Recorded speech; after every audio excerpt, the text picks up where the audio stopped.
depending only on the source, which is usually their caregiver, which is usually the mom or dad. Dad is not in the picture, but the mom is. So I'm just going to say caregiver. They're depending on the caregiver for love, affection, attention, connection.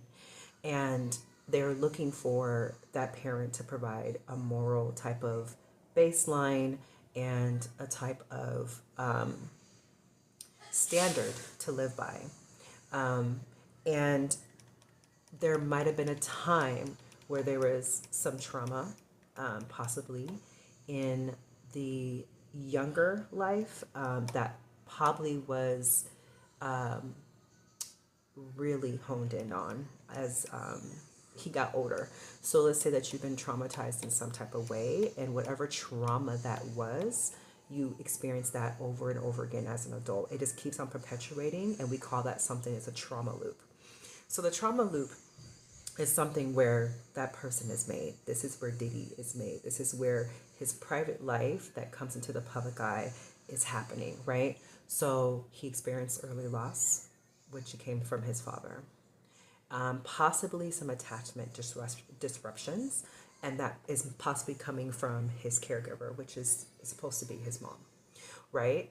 And there might have been some exposure to violence in some type of aspect, or exposure to some type of sexual trauma, or as well as some type of impact from some type of emotional neglect. Now, the only time that someone is not made is when there's possibly a personality disorder. Again, we cannot diagnose or treat as mental health professionals because this is not our client, right?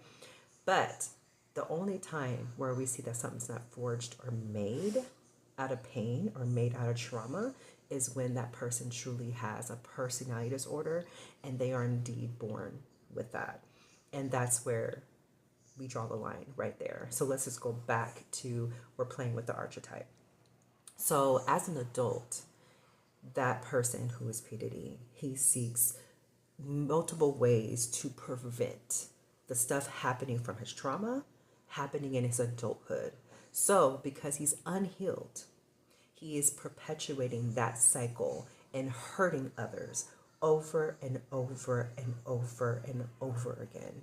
This is where the trauma loop comes from. You were hurt, and because I have healed, I am therefore hurting others around me. So he's going to control to prevent being seen as vulnerable